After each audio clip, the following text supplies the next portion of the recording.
This will be part 1 of our new One Stroke Wonders series, where we will delve into the deepest lore of Elden Ring.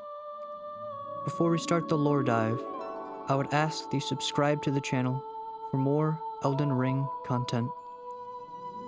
The most involved yet mysterious character in our tarnished journey is that of Melina. In this video, we will be uncovering her origins, her connections to Lunar Princess Ranni, and her connection to the greater will as a whole. To answer the question of who Melina is, we must first look at her interactions with our character. The first time we see Melina is after we get our body thrown down the river by Mr. Hands, as she drives her Honda into frame, monologuing about how eventually a Tarnished will seek the Elden Ring, even if it will defy the Golden Order. After running across a field for 5 minutes, she changes our endgame time to night, appearing in the form of an anime waifu, and offers us a gift of good faith, her Honda Accord. Upon accepting, she acts as your finger maiden, allowing you to level up, and she further tells you to go to the looming piss tree so you can find the MacGuffin. In order to tell why she wants our Tarnished to become Elden Lord, we must look at her connections to the other figures in the lands between. The first and most obvious assertion that can be made about Melina is that she can teleport. The blue effect that is shown while she is teleporting is very similar to that of Lunar Princess Ranni when she questions you about your car. It is also important to note that Ranni used to own your Accord before it was gifted to you, so this establishes a connection to the Pink Herald. Ranni also gives you a spirit calling bell. Although at first glance this seems to only be to annoy the people on Reddit, you may notice that a similar blue effect plays when summoning a spirit ash to that of Melina and Lunar Princess Ranni. This has stumped our scholars at One Stroke Wonders for many years, but I believe that we have a definitive answer to who these creatures are.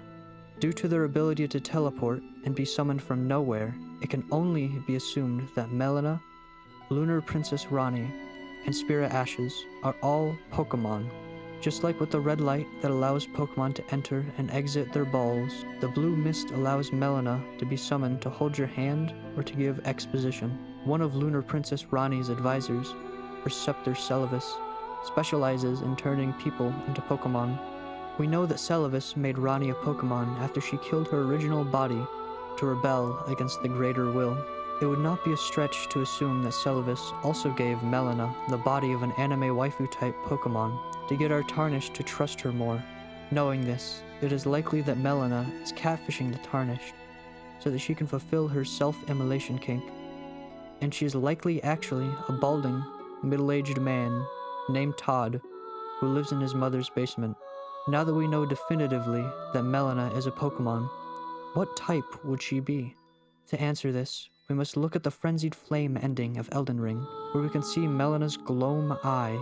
Now this may seem like evidence of her being the Gloam-Eyed Queen, but our scholars are smart enough to recognize that this is a red herring to bring us off the track. The real reason for her glowing eye is because Melina is Sans Undertale. Both the funny skeleton and Melina have a glowing eye, so it can be reasonably assumed that she is a Psychic-type Pokemon due to Sans Undertale's psychic powers and Melina's ability to use the move Teleport. But what about her secondary typing? You may think that Melina's secondary typing would be Fairy because of her impossibly pink hair, but our scholars believe that she is actually a Grass type. She shares a move with the Miranda flowers and uses the power of photosynthesis to heal people. Due to Melina's Pokemon body being fully grown, she cannot be a starting evolution, and her design is too simple to be a final evolution, so it can reasonably be assumed that she is a middle evolution, which explains why no one cares about her. In summary, Celavis really liked Pokemon Mystery Dungeon, and Melina is Sans Undertale.